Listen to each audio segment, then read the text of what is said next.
Hello दोस्तों, आपका स्वागत है हमारे इस नए क्लास में। दोस्तों आज मैं आपको बताऊंगा बायोलॉजी के जनन स्वास्थ्य चैप्टर से जो यौन संचारित रोग किसे कहते हैं। ठीक है, तो ये है हमारा बायोलॉजी कक्षा 12। ठीक है, बायोलॉजी कक्षा 12 है हमारा। ठीक है, तो इसका हम जनन स्वास्थ्य जो चैप्टर में से बताएंगे आपको यौन संचारित रोग किसे कहते हैं। और एग्जाम में ज़रूर पूछ लिया जाता है, क्योंकि मेरे भाई रोग के बारे में एग्जाम में जो पूछा जाता है। ठीक है, तो आपको पढ़ना जरूरी है और ये इम्पोर्टेंट भी है। ठीक है, तो आप लोग एग्ज़ाम में अच्छे से तैयारी करके जाएंगे तभी मेरे भाई आपको एग्ज़ाम का जो सवाल जो भी क्वेश्चन आएगा आप आराम से हल कर पाएंगे। ठीक है, तो हमारी वीडियो से आप लोग बने रहिएगा और आपको मैं बताऊंगा आज बायोलॉजी में यौन संचारित रोग किसे कहते हैं, यौन संचारित रोग, और एक आता है, बहुत से रोग आते हैं मैं आपको बताऊंगा। ठीक है, देखिए यौन संचारित रोग किसे कहते हैं, इसके इंग्लिश कहते हैं जो है सेक्सुअल ट्रांसमिटेड डिसीज़। ठीक है, और ये हमारा क्या है यहाँ पर देखिए।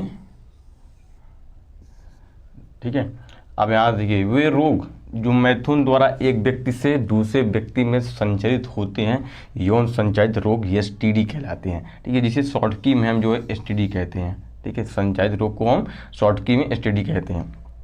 ये दो प्रकार के होते हैं। ठीक है, एक होता है हमारा जीवाणु द्वारा होने वाला रोग, और एक हमारा होता है बीजाणु द्वारा होने वाला रोग। ठीक है, तो मैं आपको यहाँ बताया हूँ जीवाणु द्वारा होने वाला रोग और बीजाणु द्वारा होने वाला रोग।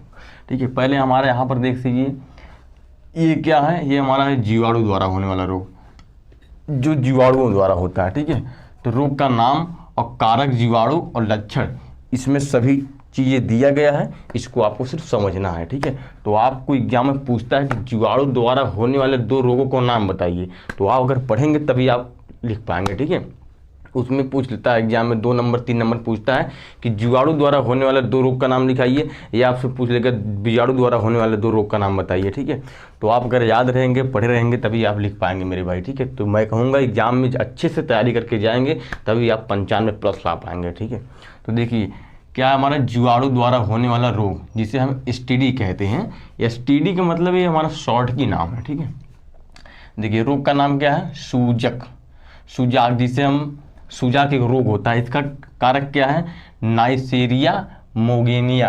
ठीक है, गोनेरिया, नाइसेरिया और गोनेरिया। इसका लक्षण क्या होता है, मूत्र त्याग के समय जलन, जमनांगे पर घाव या छाले पड़ जाना। ठीक है, यहाँ पर देख सकते हैं लिखा हुआ, आराम से इसको लिख लीजिए और पढ़ लीजिए। दूसरा हमारा रोग का नाम क्या है, सिफिलिस, एक सिफिलिस रोग होता है। ठीक है, जिसे हम, इसका कारक क्या है, इसका कारक है टेपोनेमा या पेलिडम।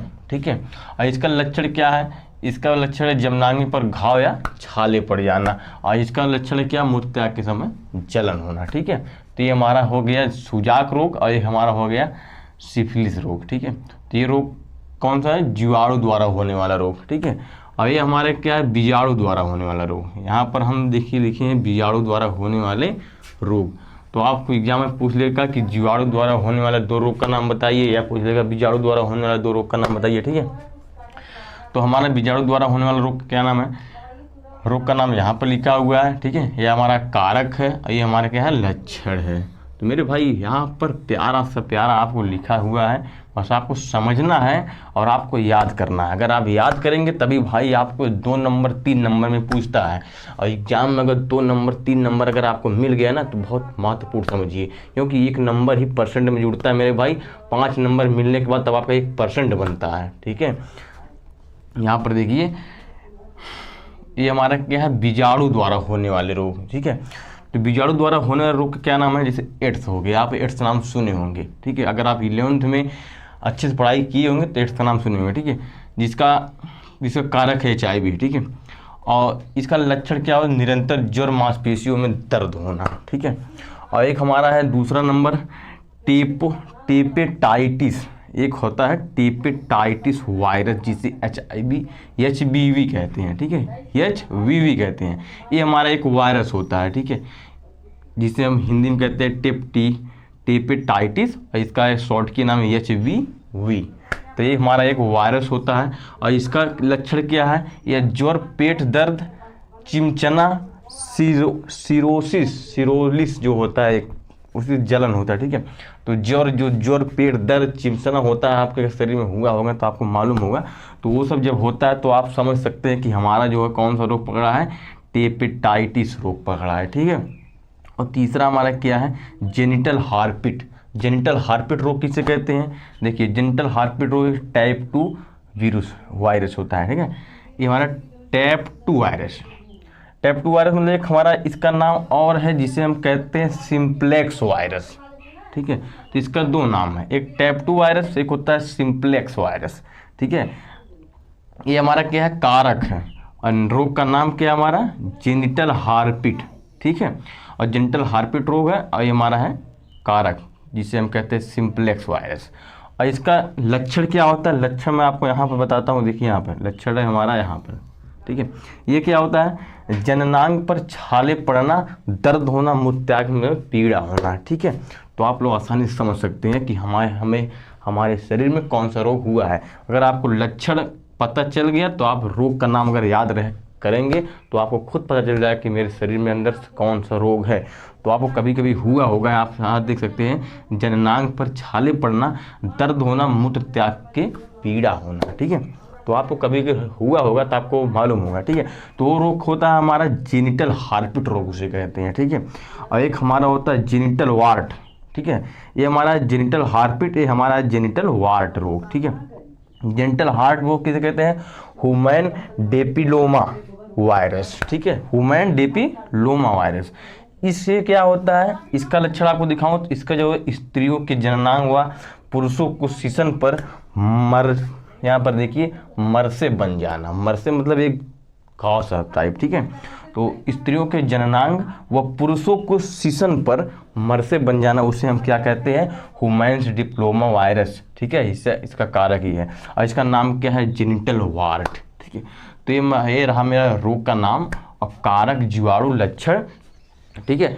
और ये हम बता दें कि यौन संचारित रोग किसे कहते हैं। आप लोग समझ सकते हैं कि वे रोग जो मैथुन द्वारा एक व्यक्ति से दूसरे व्यक्ति में संचरित होते हैं, यौन संचारित रोग है तो एसटीडी कहते हैं, ठीक है।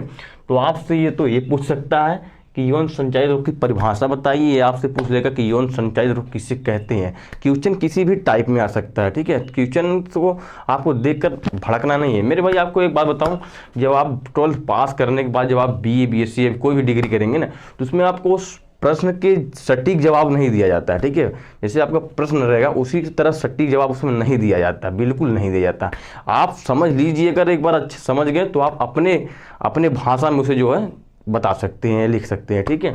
तो अगर आपको पता होगा कि यौन संचारित रोग किसे कहते हैं, बस आपको सटीक जवाब नहीं देना है, बस आप पढ़ लीजिए वे रोग जो मैथुन द्वारा एक व्यक्ति से दूसरे व्यक्ति में संचरित होता है, यौन संचारित रोग कहलाता है, ठीक है।